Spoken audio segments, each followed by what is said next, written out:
Ito yung time na umuwi muna ako sa probinsya para makabanding ang mga kamag-anak, mga kapatid ko bago man lang ako lumipad papuntang US. At ito yung madalas namin ginagawa, kumain ng kumain.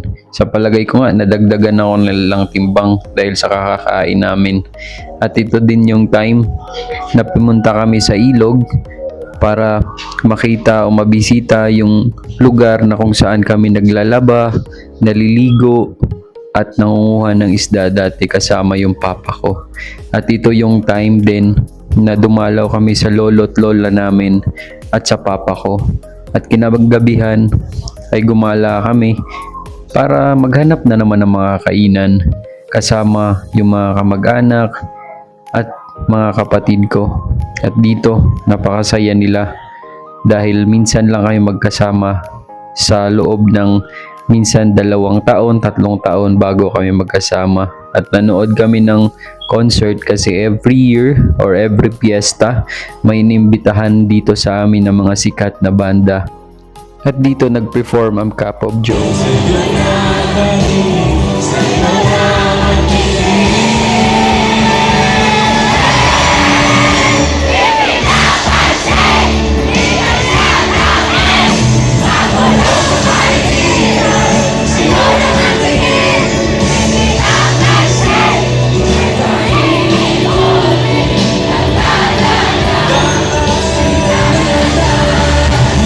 Sobrang daming tao. Mainit. Pawis na kami dyan pero okay lang. Sobrang saya. Sumunod naman nag-perform dyan after ng Cup of Joe ay ang walang kakupas-kupas na Kamikaze.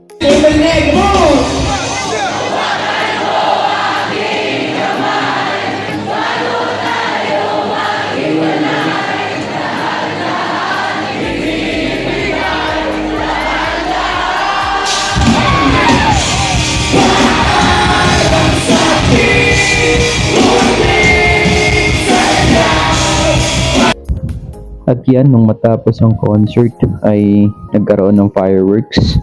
So dyan, nanood muna kami ng fireworks bago umuwi.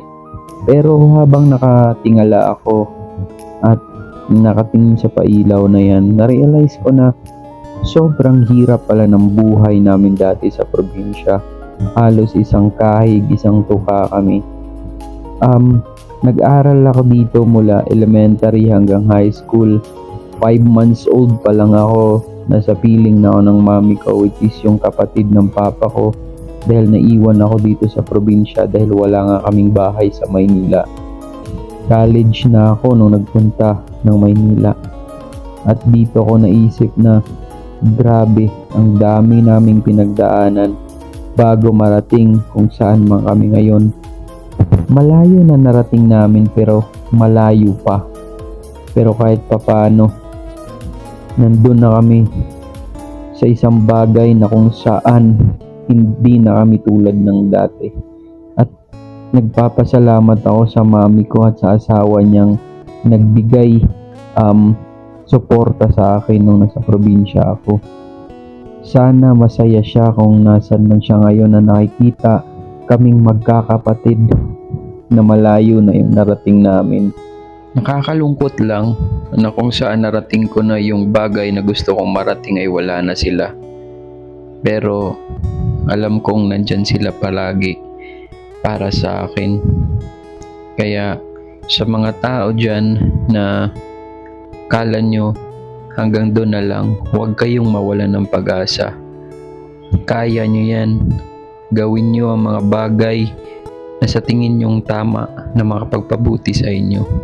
Maniwala lang kayo kay God, balang araw, magiging successful at magiging mabuti rin yung buhay nyo.